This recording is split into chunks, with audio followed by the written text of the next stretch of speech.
Ini Sa'ad bin Mu'az yang ngomong. Dia nggak berani untuk memarahi As'ad dan Mus'ab bin Umair tadi karena ada hubungan kekeluargaan. Mereka tidak mau kaumnya itu dibodohi. Kata Sa'ad itu, Mus'ab dan As'ad tadi mau membodohi, padahal tidak. Lalu Usaid pun mengambil tombaknya dan beranjak menemui keduanya. Pergi dia menemui As'ad dan Mus'ab. Tak kala As'ad mendengar kedatangan Usaid, dia memberitahukan Mus'ab, dia adalah pemimpin kaumnya yang sengaja hendak menemuimu. Kata As'ad, percayakan urusan dirinya pada Allah. Mus'ab berkata, jika dia mau duduk maka aku akan berbicara dengannya. Nah itu ya, bukan ditolak ya. Jadi kedatangan Usaid itu tidak membuat takut Mus'ab bin Umair, tapi dia pengennya Usaid itu mendengarkan apa yang akan dia sampaikan. Tiba di depan keduanya dan berdiri dengan wajah muram, Usaid berkata, ini omongan Usaid nih, apa yang kalian bawa kepada kami? Apakah kalian berdua hendak membodoh-bodohkan orang yang lemah di antara kami? Jauhilah kami jika kalian ada keperluan untuk diri kalian. Suruh pergi. Secara tidak langsung Usaid itu menyuruh As'ad dan Mus'ab itu pergi. Ya mirip-mirip ya. As'ad, Sa'ad, Mus'ab. Ya mirip ya.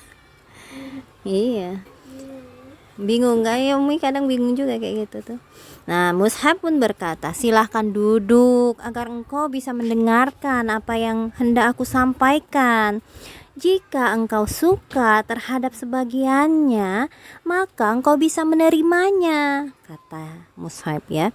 Namun jika engkau tidak menyukainya, maka engkau tidak perlu menerima apa yang tidak engkau sukai. Tuh. Jadi boleh mendengarkan dan terima apa yang disukai, dan boleh juga tidak, kayak gitu. Nggak ada paksa. Tidak ada paksaan.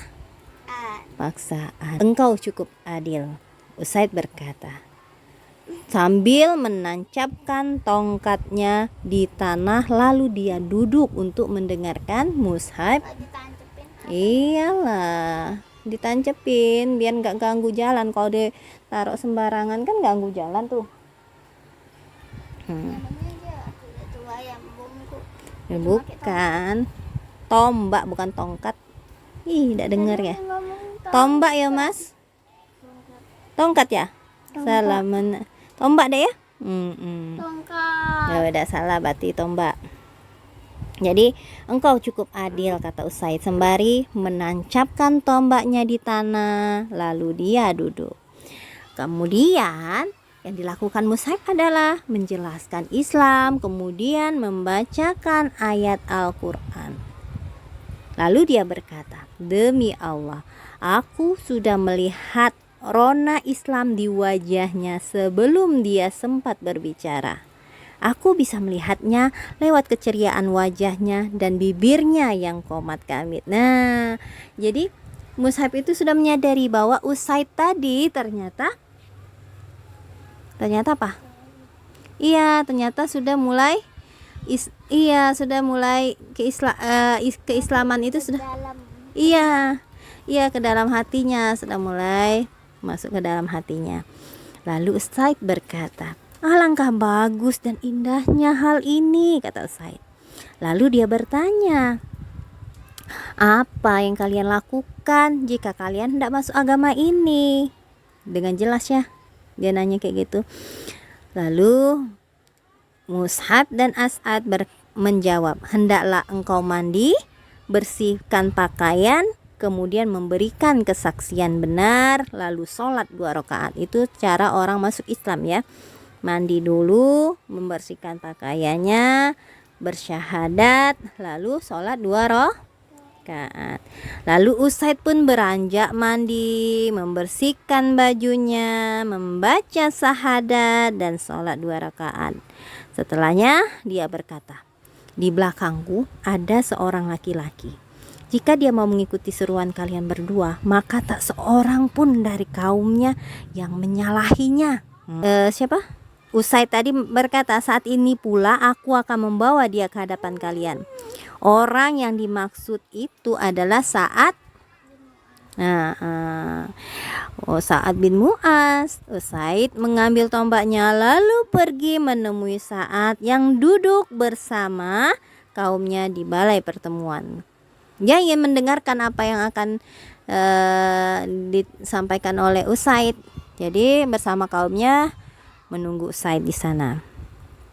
Aku bersumpah demi Allah bahwa Usaid mendatangi kalian saat ini dengan rona wajah yang berbeda dengan saat ia meninggalkan kalian, kata Sa'ad pada kaumnya. Jadi dia bisik-bisik ngelihat wajah Usaid yang datang.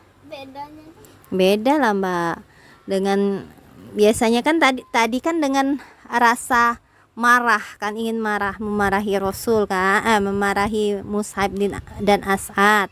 Nah setelah pulang itu amarahnya tuh sudah redam, yang ada dia menjadi senang masuk Islam kayak gitu. Tak kala Usaid berada di balai pertemuan, Sa'ad bertanya, apa yang telah engkau lakukan? Usaid menjawab, tadi aku berbicara dengan 2 orang. Demi Allah, aku tidak melihat 2 orang itu mempunyai kekuatan. Aku sudah melarangnya, namun keduanya justru berkata, kami akan melakukan apa yang engkau sukai. Aku pernah menuturkan kepadamu bahwa suatu kali Bani Harisa berbondong-bondong menemui As'ad bin Zurarah untuk menghabisinya, karena mereka tahu bahwa dia adalah anak bibimu. Dengan tindakan itu mereka hendak melanggar perjanjian denganmu. Karena diingatkan dengan peristiwa tadi, Sa'ad pun bangkit dengan marah, mengambil tombaknya lalu menghampiri As'ad bin Zurarah dan Mus'ab bin Umair. Tapi tak kala Sa'ad melihat keduanya duduk tenang, barulah ia sadar bahwa Usaid bermaksud mengakalinya agar dia bisa bicara dan bisa mendengarkan apa yang disampaikan oleh As'ad dan Mus'ab. Jadi rencana itu Usaid itu berencana biarlah Sa'ad bin Mu'az itu mendengarkan sendiri melalui penyampaian langsung Mus'ab bin Umair dan As'ad kayak gitu, bukan dia. Nah, dengan wajah cemberut Sa'ad berdiri di hadapan mereka berdua. Lalu dia berkata kepada As'ad bin Zurarah, demi Allah, wahai Abu Umamah, kalau bukan karena ada hubungan kekerabatan antara kita, aku tidak menginginkan terjadi. Engkau datang ke perkampungan kami dengan membawa sesuatu yang tidak kami sukai. Lalu sebelum Sa'ad muncul, As'ad itu sudah memberitahukan Mus'ab. Demi Allah, seorang pemimpin yang dimaksudkan oleh Usaid bin Hudair tadi, ada di belakangnya ada kaum yang telah mendatangimu. Jika dia mengikuti seruanmu, maka tak seorang pun di antara mereka yang akan menjauh darimu. Maksudnya itu, kata As'ad, kalau kamu berhasil mengajak Sa'ad bin Mu'az itu ikut dalam agama Islam, maka kaumnya pun akan mengikutinya.